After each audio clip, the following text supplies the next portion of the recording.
The UAE's investment pledges in Africa have exceeded all other countries over the last 2 years as they strive to outdo established players like China and France. But that's coming as the Gulf nation pursues geopolitical clout across the continent. For more, let's dig into this with Bloomberg Zainab Fattah, who is joining us in studio in Dubai, and also Ndiro Oganga joining us from Kigali. So, Ndiro, let's just start with you. Can you just walk us through the investment in Africa that we're seeing from the UAE? And also, it's very interesting, this political and economic influence that's coming in addition to this investment.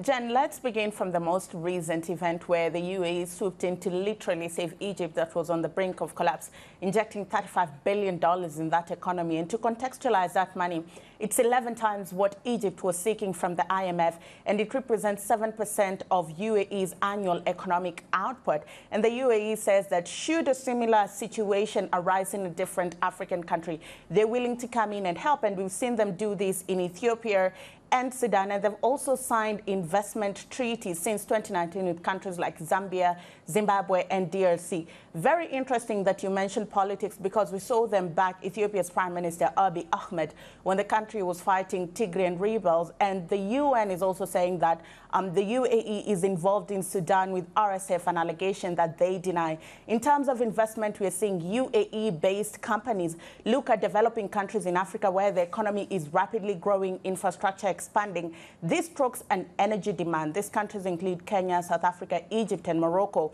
where they've signed free trade agreements. And Zainab, let me bring you in here. Which sectors is the UAE throwing money at in Africa, taking a punt on them? Well, the UAE is looking at sectors it deems very important to it. So one of those is mining, and that includes, of course, mining for minerals that are going to be super essential to the green energy transitions: cobalt, copper, and lithium. Of course, logistics and trade, and that utilizes the ports that Dubai has. Dubai has in about 11 countries or so across Africa, to create networks where the UAE becomes an indispensable player in this whole trade network across the world through Dubai, as well as make use of its trade hubs here, including DMCC, which is an important hub for trading commodities like gold and so on. So the UAE is looking at infrastructure investments, at energy transition, at mining, at real estate, also agriculture for its own food security. It's a desert country, doesn't grow very much, so they go into Africa and other countries, buy land, and that's important for their own country and securing its food resources. Ndiro, I mean, how does the UAE's investment compare with what we've seen from China and the U.S.? Because we talk about this a lot, and really how China really poured a lot of money in for years. The U.S. is also trying to do it now. I mean, walk us through sort of where the UAE compares to those countries.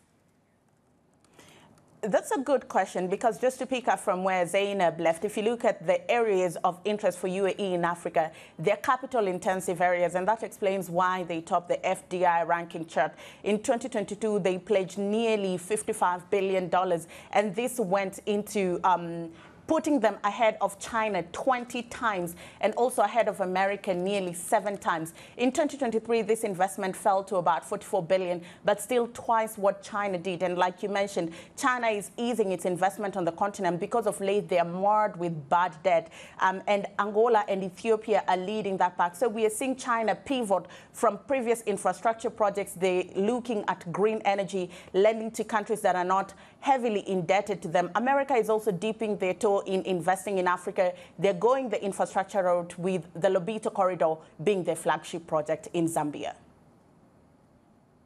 So the UAE kind of leaving China in the dust when it comes to the investing leaderboard, Zainab. How does it compare qualitatively to the Belt and Road Initiative?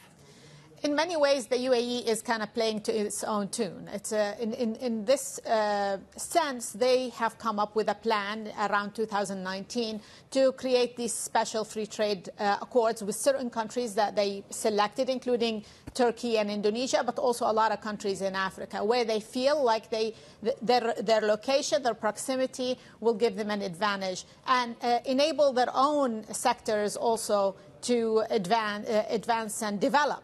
So in that sense, they are working with Chinese companies. One of the businessmen I interviewed for this story told me that they deal a lot with Chinese companies that need energy. So his company comes in and is contracted by them to provide energy for mines and so on. But at the same time, it seems that this is mostly coordinated by the UAE government in areas where the policymakers decide how it is, and then they invite the UAE's private sector, including MEA and other companies, to come in and kind of move in lockstep with the government to achieve those goals. In many ways, for the UAE, this is a way to position itself as a gateway to Africa. So if you're any country you're trying to get into Africa, it's easy for you to do it through the UAE networks. Also, I mean, you ship through UAE ports, and you can travel on Emirates to a lot of these cities. So it gives a whole suite of benefit to this country.